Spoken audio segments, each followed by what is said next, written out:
All right, everyone, welcome to today's session on how to use your 2023 mental fitness and wellbeing diary. My name is Hadleigh Fischer, and I'm the founder of Resilience Agenda. And I'm really excited to have you all here today. Those of you who are watching on live, who are here to ask questions, and those of us in other time zones who might be joining us a bit later. Today's session is going to go for about 30 to 45 minutes. We're going to run through a whole lot of things about what our diary is all about and how you can use a simple paper planner to help improve your mental fitness. I want to start with just a little bit of background on what Resilience Agenda is all about and what our mental fitness message is all about. We're going to talk about different ways to use the diary. Some people ask us, well, hang on, how does a diary actually help me manage or improve my mental health? We're going to go through a little bit about what's inside the diary, what makes it unique, what makes it a really valuable tool and companion for the year ahead. And then we're just going to talk about mastering time. And I think a lot of people are overwhelmed at the moment, and I think a diary and some of these principles of mental fitness can be really valuable for just getting through the day with a bit more energy and a bit more focus. So we're really focusing on the things we want to. I know some people on this session today will already have their diary. Thank you so much for picking it up. We know that some other people are waiting until this session to get theirs or won't have theirs for a little while. So by the time this goes on replay, everything will be hopefully under control and you'll have your diary. So the Resilience Agenda story, what are we all about? The reason we started Resilience Agenda was because, 7 years ago, I wanted to take a more proactive and preventative and protective approach to mental health. I grew up in a family affected by poor mental health, and despite being about as close to as mental illness as you could be, I never thought it had anything to do with me. I didn't realize what I could do to protect my mental health or whether it was just something that was going to happen to me. And then I stumbled upon positive psychology, the science of well-being, the new research into neuroscience, and thought, hang on, this is great. There are things I can do to take care of my well-being and apply them each and every day. The problem was, though, that a lot of this language I thought was really inaccessible for a lot of people. Particularly as a guy, I thought, well, hang on, this is not really speaking to me. And so that's when we started using the term mental fitness. And with my friends, I went from being totally ignorant of mental health to suddenly wanting to talk about it openly, but people didn't care. But as soon as I started using the term mental fitness, people were like, hang on, what's that? What do you mean? And so this idea that we can look after our mental health just like we can our physical health, and that we can improve and build our mental fitness just like we can our physical fitness is such a powerful idea, because we know that encouraging people to look after their physical fitness and to build it and to stay engaged in it is something that's really helped change attitudes around physical health. Now we live longer, many of us are healthier as a result. The thing is, when it comes to mental fitness or mental health, it's still a bit of a taboo to talk about it. It's still unusual to work on your mental health. And what we're trying to do with mental fitness is give people this permission to openly talk about and openly work on their mental health, whether they've got a previous diagnosis or not. And I think that's the really exciting part. So what is mental fitness? Well, it's a mindset, process, and set of strategies that you can use to develop, maintain, and improve good mental health. Mental fitness is not for people who are in the depths of a mental health crisis. Rather, it's for people who are on their recovery journey and who are trying to maintain and improve and protect their mental health. Also, it's for people who have never ever had a diagnosis before, but who want to more actively do more in life. They want to contribute more. They want to work harder, but they don't want to be burnt out or to suffer the effects of chronic stress. And so the mindset of mental fitness is this idea that mental health can be improved, that things that we do in our lifestyles impact the way our mental health unfolds. Of course, circumstances matter. Of course, our genes matter. But we know that about 1/3 of the things that predict our well-being are within our control. We have a process that we can borrow from physical fitness. Physical fitness is not a thing that you do once and then you're fine. It's a lifelong project, and hopefully it's meaningful and enjoyable. And so what happens with physical fitness? You set goals. You get injured sometimes. You have setbacks. It helps to do it with other people. It's often more fun to do it with other people. You try and measure what's working and what's not working. And you try and adapt based on what's good for you and what's good for you as you get older. And so mental fitness is something that hopefully you can work on for the rest of your life. And then our strategies. Well, these are the things we can actually do, the things that we can think, the way we can modify our behaviors so that we can improve and give ourselves the best chance to protect our mental health. I think some people get disappointed when they try some of the activities of mental fitness and then they still feel sad or they still feel anxious. Well, it depends on the extent to which that's happening as to whether there's something going on from a medical perspective. But mental fitness is not a cure-all for all our ills. It just helps us to cope more proactively with what's happening in our lives. So, in your diary, you're going to discover the Mental Fitness Toolkit. And this is the core science of what we're all about. And we don't put any woo-woo. We don't put anything in the diary that's not backed by science and common sense. And so on the top line here, you'll see a lot of these things that you might have heard about related to physical health. Movement, exercise is important. Eating well is important. Getting enough sleep is important. But for a lot of people, that's one in one ear and out the other. What we want to share with you is some key insights that make these things really relevant for our mental health as well. Preventing burnout and managing chronic stress. So with movement, for example, science shows us that movement has as much of an effect as antidepressants do for mild to moderate depression. That's a really inspiring thing. So even just getting outside for a walk, I try and get out every single day, no matter how busy I am. It's just a habit that I've built, and it helps keep me healthy. Nutrition. Most of us eat well in order to look good or to weigh a certain amount. But we can also think about how we feel. Certain things that we eat can impact how we feel within hours. And that's one of the things that we like to share in the diary this year. Sleep is often the canary in the coal mine when it comes to our mental health and the signs that it might be deteriorating. So things like, well, how much coffee am I drinking? Am I drinking coffee too late in the day? What am I thinking about as I get into bed? These are the insights and the sort of really practical day-to-day things that we need to think about rather than just saying, get more sleep. Because one of the things that we often face is that we try to get to sleep, but we just can't. And so we have to try and put in these conditions that might help us get to sleep before we have a real issue. Connection and belonging.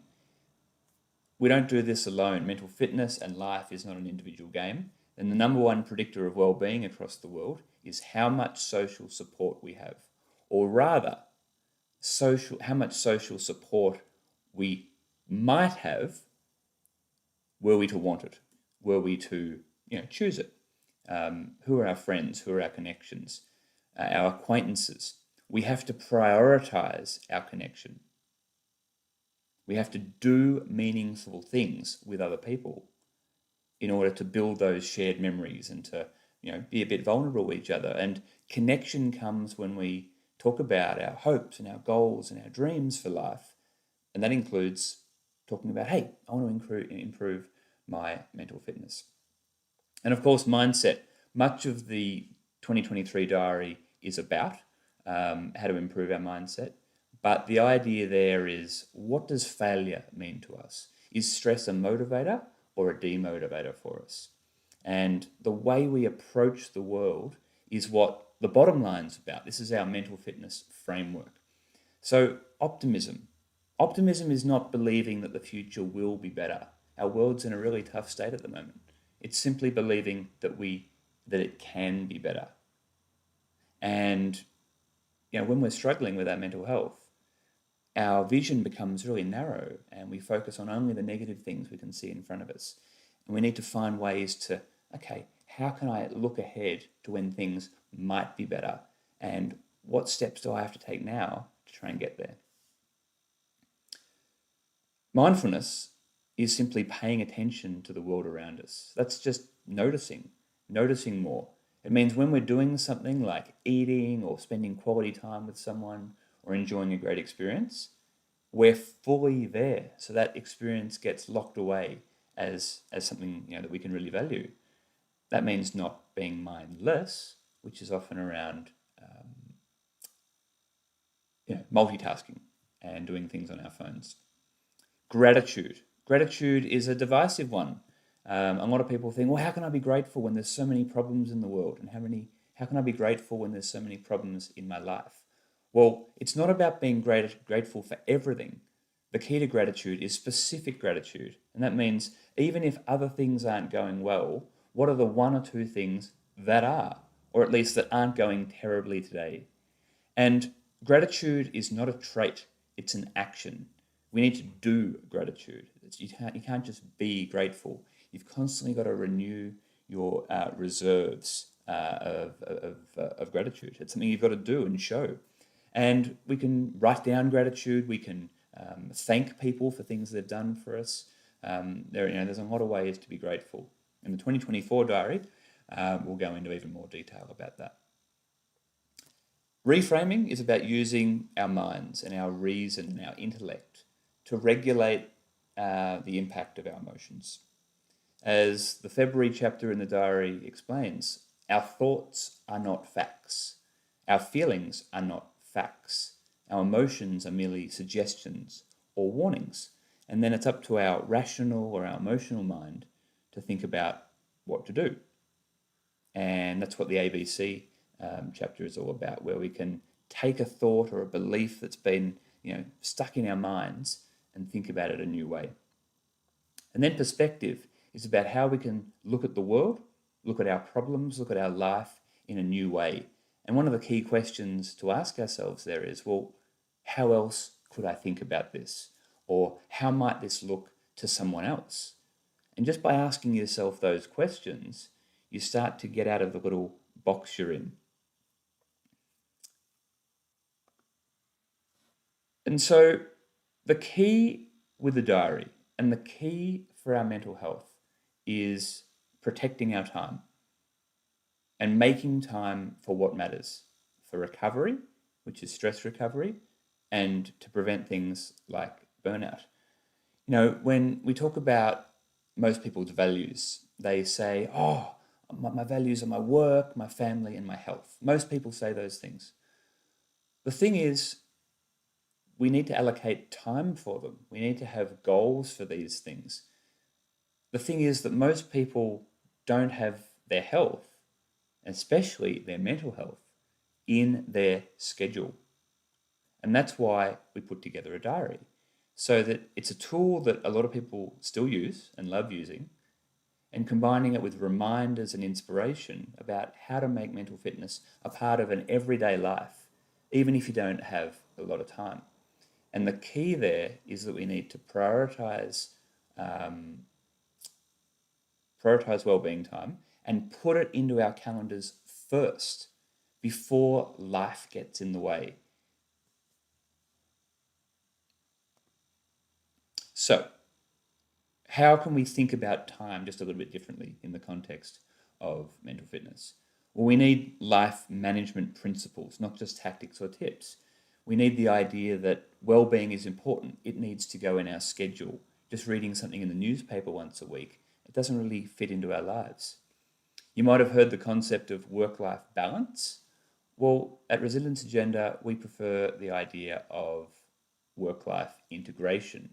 Because think about it, when you're trying to balance something, imagine yourself trying to balance on a seesaw or on a rope. It's really hard to balance, and you're always about to fall off. And that's because balance is not really realistic. You're always stressed, partly about the fact that you're not in balance. A more nuanced way to look at this is work-life integration. That means you seesaw between really hard periods of work and fully engaged rest. And by sort of sprinting and resting, we get more done and we feel better along the way, and it doesn't have as much of a negative impact on our well-being. And overwhelm doesn't come from having too much work. It comes from having too little rest and not recovering properly. If you have an amazing physical and mental fitness regime, you'll find that you're really able to get a lot more done. The thing is, a lot of us sort of go through life at this mid-level zone of energy where we're sort of half engaged with work and our families, and we're sort of half engaged with resting, but we're not really there. And that's what we're trying to inspire people to change. How can we slow down time? And I think one of the keys here is don't always try and fit more in. Try and fit in and prioritize what is most important. You know, people often say, well, how can I be more productive so I can do more? Well, why are you trying to do more? What is the point? And I think stepping back and asking yourself these questions is really important. There should be enough time in life for what is truly important if we plan it ahead and if we're flexible. And one of the things that I think is really important is the use of language. So, busy has come to be this, how are you? Oh, I'm fine, I'm busy. But I try not to use the term busy myself. I like to think of it as, well, I'm leading a full, useful, and meaningful life. What that means is when I'm busy and I say, hey, I'm busy, it means I've got too much to do and I need to reprioritize. When I say to myself or to others, I'm busy, what it means is I need to go and look at my schedule and my priorities. But when I'm not feeling that, I think, hey, I need to fill all my time. I'm filling it with useful and meaningful things. So they're just a couple of ideas that I wanted to share with you before we go on. But this is why you're here, to get more out of the diary itself, to learn about what's in it and different ways we can actually use it.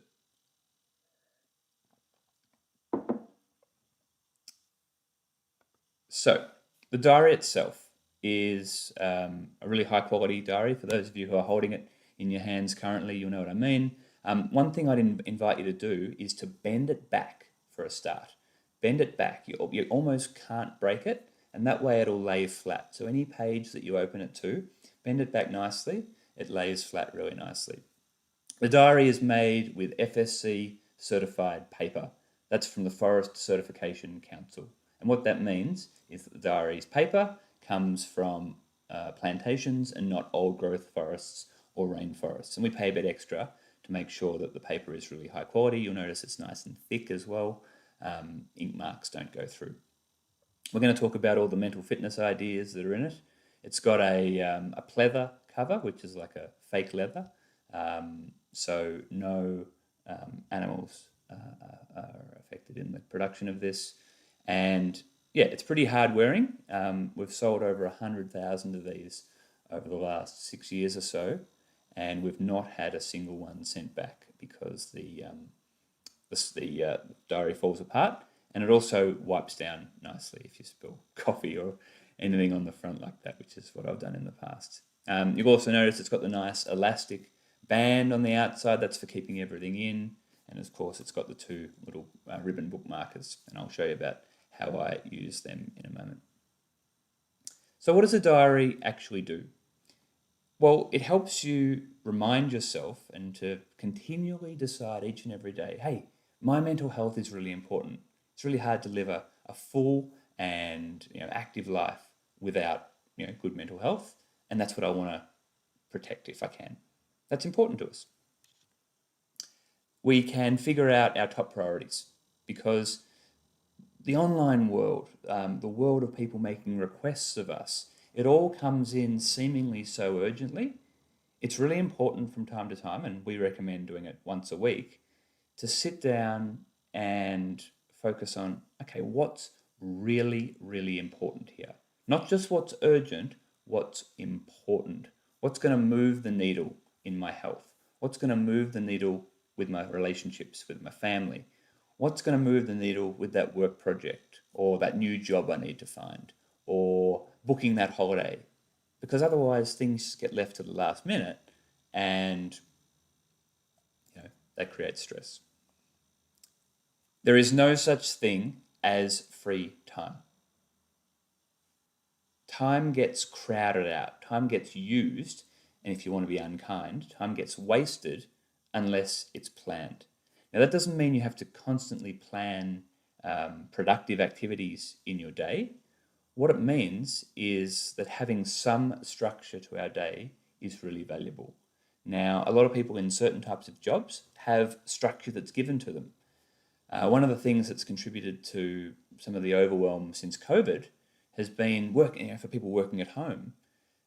Life is so unstructured in many ways. You get up whenever you want, you might start work whenever you want.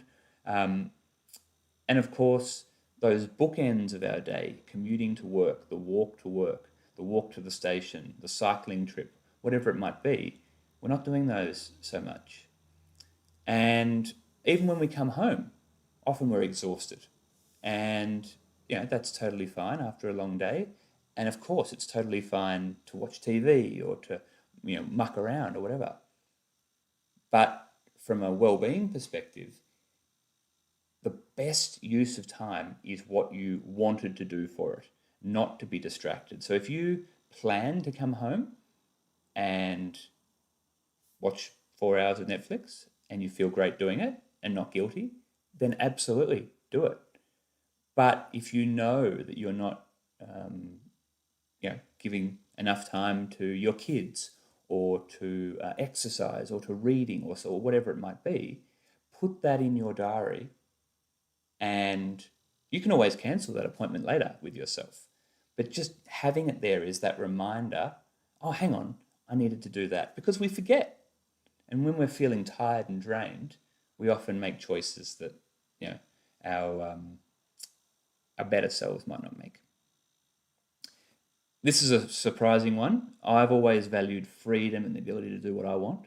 But what I'm learning is that structure and predictability are what gives flexibility its purpose. If everything's flexible, then there's no such thing as flexible anymore.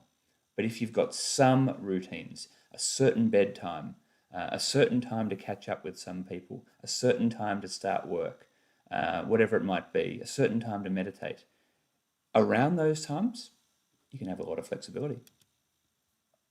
A lot of people want to manage their time, but there's a new school of thought that it's actually more productive to manage our energy levels. And what we mean by that is you often have time when you've got no energy, and you've often got no time when you're full of energy. So for example, you come home from work, you're exhausted after a long day, you've got a bit of time, maybe you've just put the kids to bed, but you just can't be bothered doing anything. Well, how can we make it so that we get through the day with more energy so that the evenings don't feel like that? Or how can it be that we get through to the weekend where we're really keen to go out and do something active and refreshing and not just, sit on the couch or sleep in because we haven't been sleeping well during the week. And so it's about thinking of the week, in this high level kind of way, rather than just taking things moment by moment. And of course, you can use the diary for what we suggest, which is to put your health values and your health commitments into the diary, week by week, month by month, and then work around that. Now, for some people, that might mean a daily activity that goes for an hour. If you're lucky enough to look after your well-being for an hour each day, that's great. For some people, it might be a 5-minute walk around the park at lunchtime. For some people, it might be, some deep breathing at mid-afternoon when you're starting to get tired. All these things help. And there's a whole bunch of ideas in your diary throughout the year for how to build these skills. You don't have to learn them all today. You don't have to learn them all in January. And that's why the diary is laid out the way it is, so that people can learn a small skill month by month, master it, and then learn something new. So what's actually inside? Well, after a couple of years of COVID, hopefully we can now start using our travel and holiday planner again. And what I like to do with this section is to look ahead to the year ahead. I like to block school holidays in here. I like to block my own holidays if I'm going on a holiday outside of school holidays. I like to put any visitors who are coming in here. Essentially, any interruption to my daily schedule or my regular work schedule goes in here. And so that means I need to be particularly conscious when I review this for my well-being coming up to that week.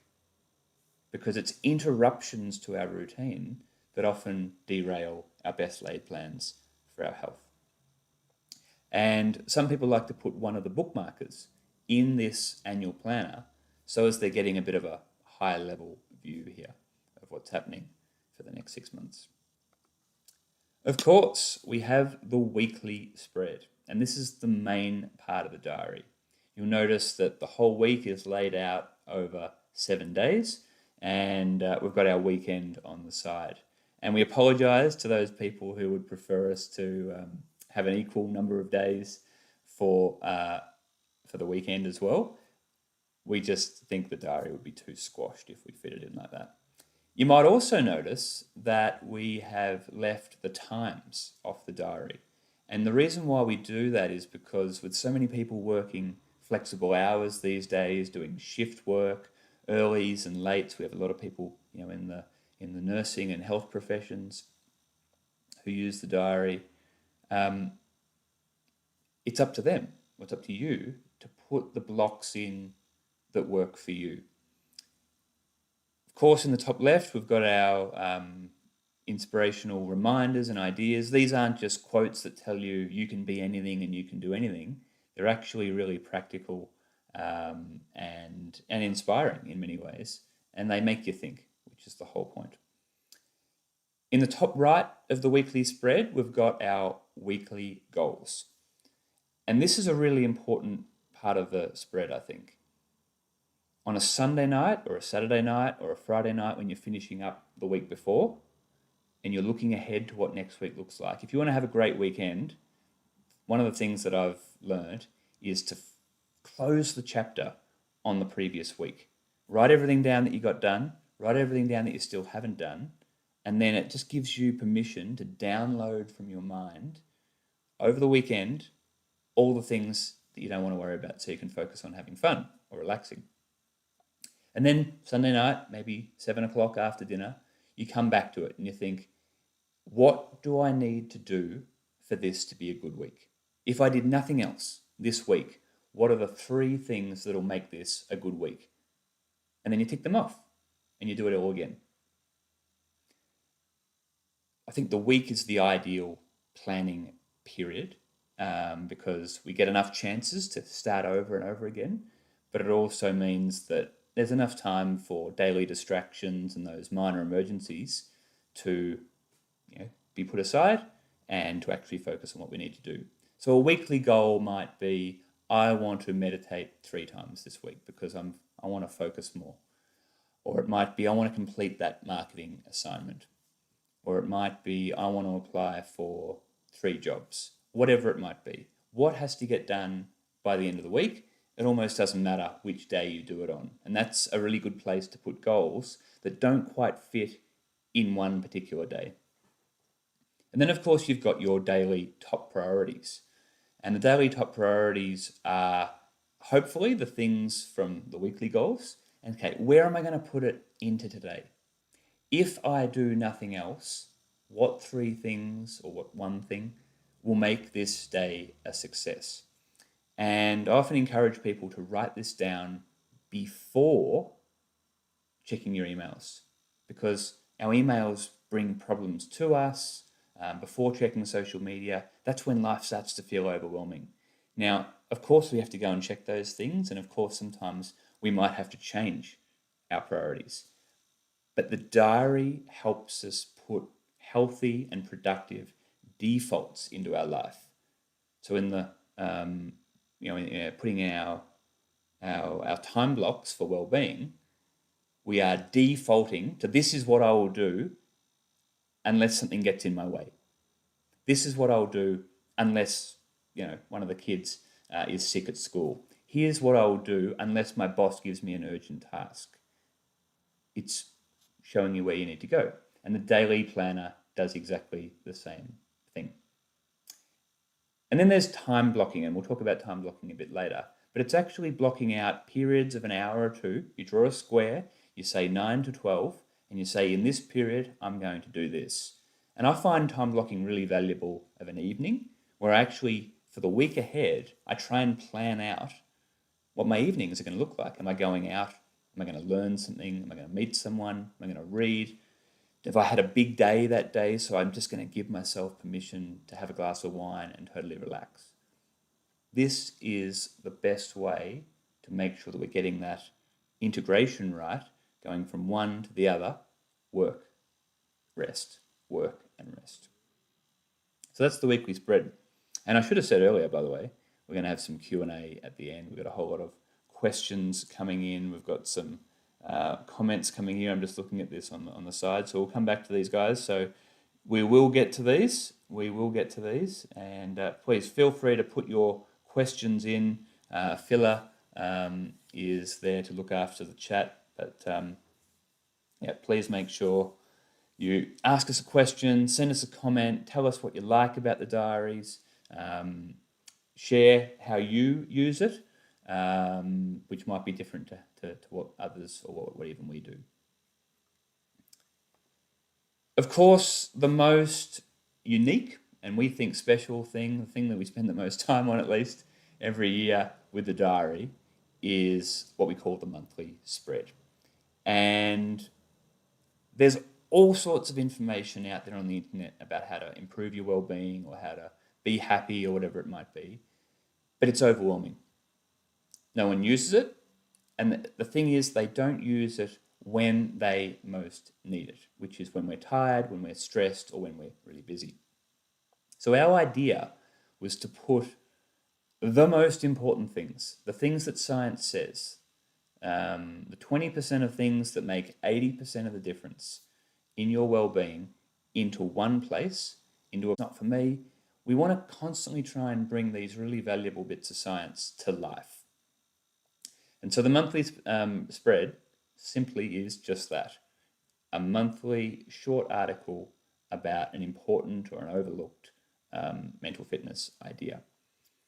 And the idea is that for the month that follows, you can use those ideas and those practices and those activities in your weekly goals and then your daily top priorities. And so hopefully by the end of the month, you've just got a bit more of an option for these skills. And we know that it takes between 21 to 28 days to cement a new habit. That's why the month is the perfect amount of time to learn a new skill. And at the end of each chapter, we've got the Make It Happen section. And this is designed whether you've got a little bit of time or a lot of time. The reflect idea is just a question to ask yourself. Maybe while you're sitting on the train or while you're waiting at some point. Well, this is what I'm thinking about. And if you're a journaler, if you like using a pen or a notepad to journal, then you could actually journal about these questions. The plan section is about, well, how do I actually take this behavior or this activity and then put it into my schedule?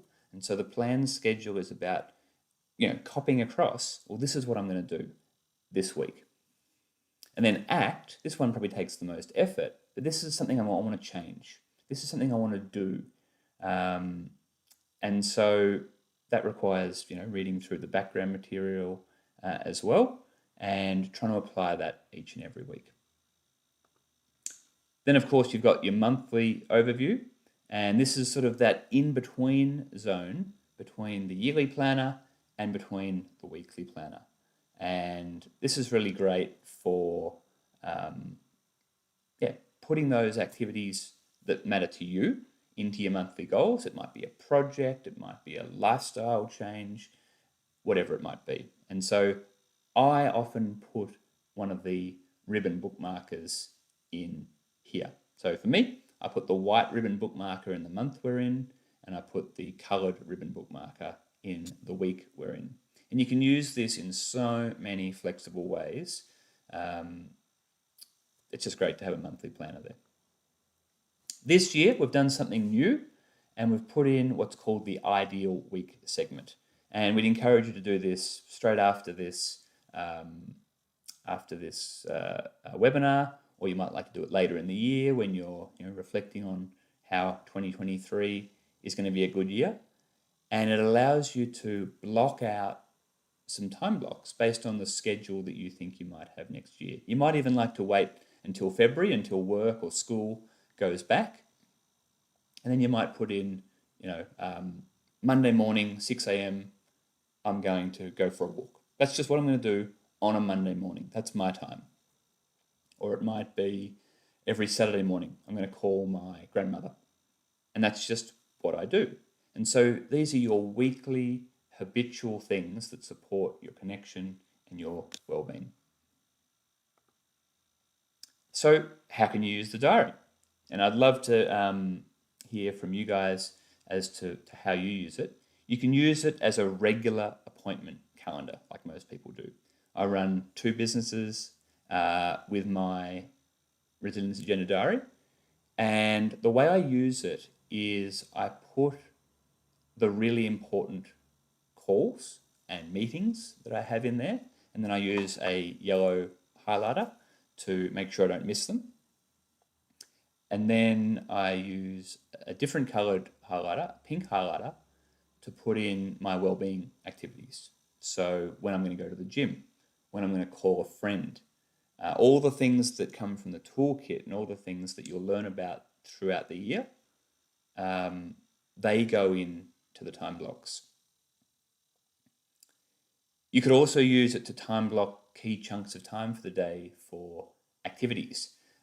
One of the things we know for people who are recovering from depression, for example, is structured time is really, really valuable.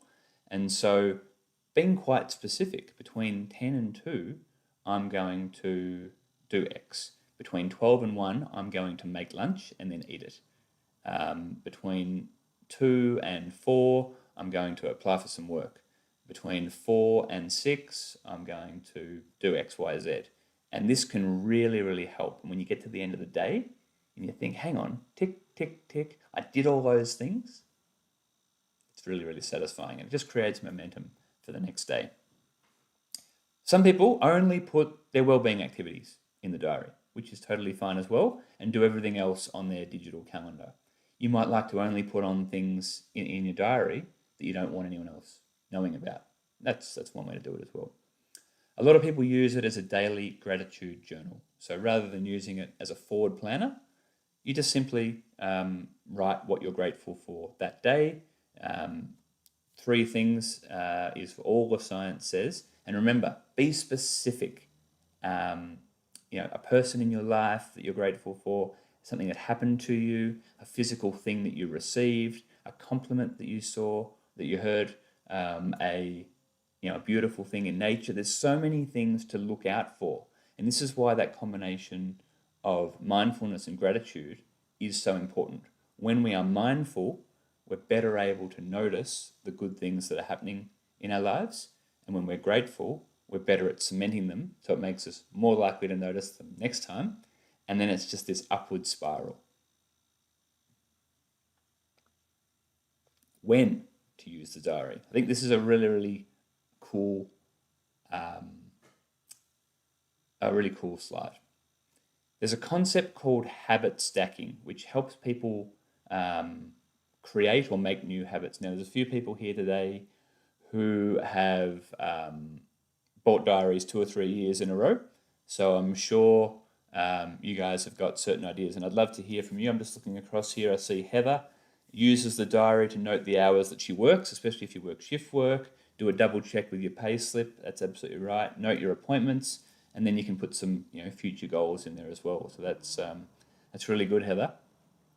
But habit stacking is about tacking on a new behavioral change onto something you already do. The science shows us that starting a new habit or changing a habit or quitting a habit is really hard. But if we keep the routine and just do something else at the same time, then it's much easier to stack the habit on. So what we often say is when you are brushing your teeth, that's a great time to be grateful. And then you can't say, I don't have time to be grateful, or I don't have time for gratitude, because you do it for 2 minutes while you're brushing your teeth. You might like to reflect on your mindset as you go through a doorway. So I've got this practice where whenever I go through a doorway, I take a deep breath, and that centers me. Whenever I go up or down stairs, that's my gratitude practice. What have I got to be grateful for as I'm climbing up a stair? Just a simple thing. And for most people, they have a morning coffee or a morning cup of tea or a morning juice. And a lot of people, when they're doing that, they are multitasking, they're checking their emails, and that special coffee, that ritual of the coffee, sort of just disappears. And you're like, I missed it.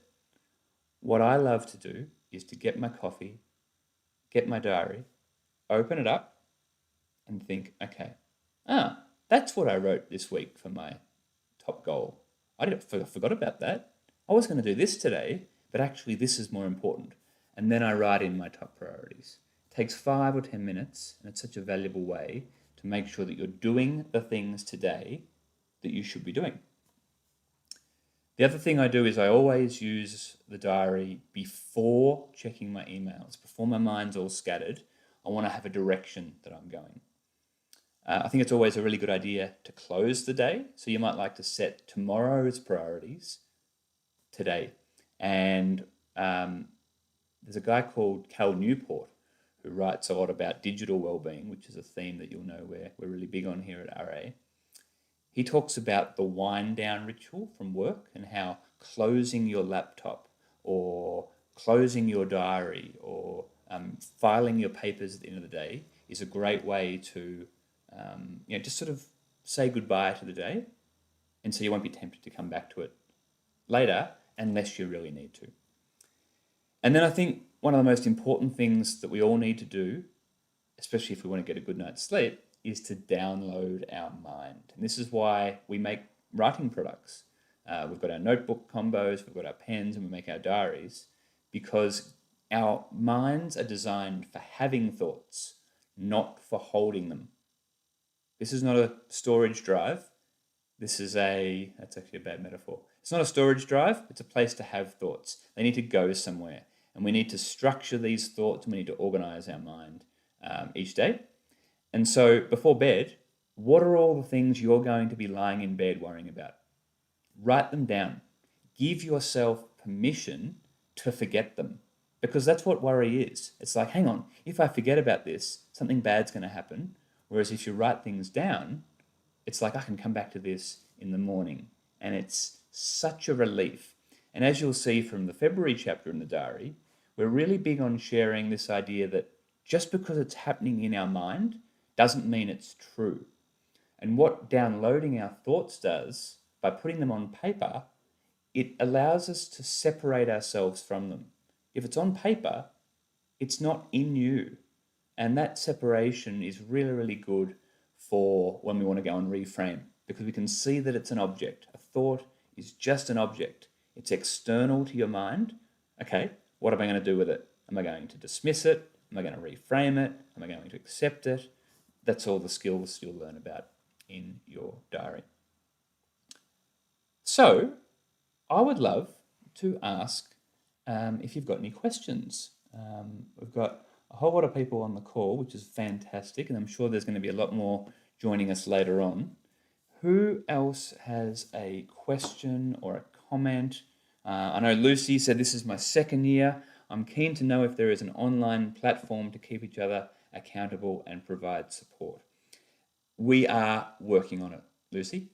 Thank you very much for the question. We are working on it. Not yet, but we have had this request from people over time to create more of an online offering. We wanted to create something really unique with the diaries, but of course we're working on that platform as well. And if you are, by the way, if you are involved in the workplace, in mental health in your workplace, whether you're a mental health first aider or whether you're in HR or safety or wellbeing or anything like that, feel free to jump on over to Mental Fitness Hub, which is an online training platform for workplace mental fitness. That's something we do as well. Some people know about our podcast, others don't. We now have season 2 underway. This is totally free and you can share this with your friends. This is where you can learn all about the ideas. We go a bit deeper into the ideas and we try and match up the guests to talk about chapters of the diary. So Patrick McEwen, for example, talks about breathing. Ellen Langer is the mother of mindfulness. Bridget Schulte is all about work-life balance or work-life integration and preventing overwhelm.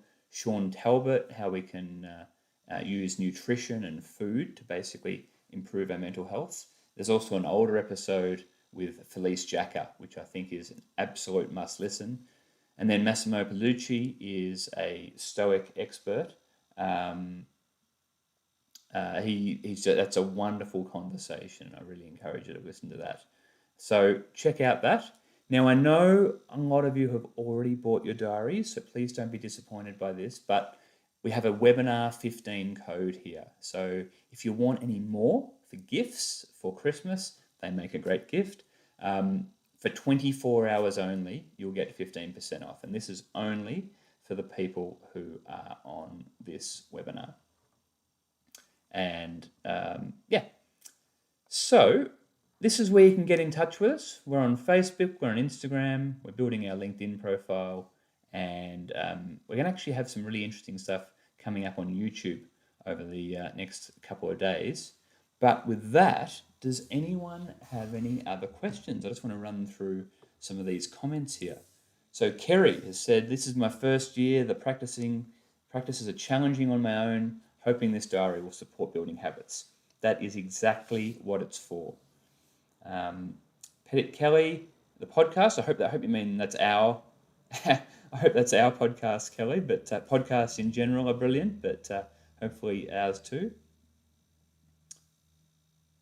Lynette, hey, 2 diaries. That's actually not a bad idea. Talk to me after about that. That's actually a really good idea. I think that's actually not a bad idea. I've actually tried using 2 diaries in the past. One just to journal in. It can work. So I think that's a really good idea. Your podcast. Oh, thanks, Kelly. Heather. Oh yeah, we've met Heather. Maria's been very grateful there. Thank you. I don't know Mr. Smith, but thank you very much for joining us today. I hope it's been valuable. We've got maybe 1 or 2 minutes before we finish up. I really want to thank you for your time. There's the code there, webinar 15. Webinar 15 will get you a code just for the next 24 hours. We will have a replay of this, so if you'd like to watch it again, if you'd like to, or any sections of it, if you'd like to share it with anyone, we're going to have a link on YouTube and on our website. But the most important thing that I want to say today is thank you so much for your support of Resilience Agenda. We know in these uncertain and tough times, spending your hard-earned money to support our mission is a real honour for us. And so we'd encourage you to apply what's in the diaries to your life, share the messaging, If you need, if you want to get in touch with us by any means, you're welcome to do that on our website. We will have the link, Mirella, so we're going to share that once we edit it all up and take out all my mistakes. We'll have that online over the next couple of days, and we'll make sure we share that with you as well. Bridget, joining us from Dubai, if I'm not wrong. So thank you so much for your support as well. We really, really thank you so much. Share the message of mental fitness. We look forward to providing more ideas and content and value for you as a part of the mental fitness community. And thank you so much for your time and for joining us today. Thank you.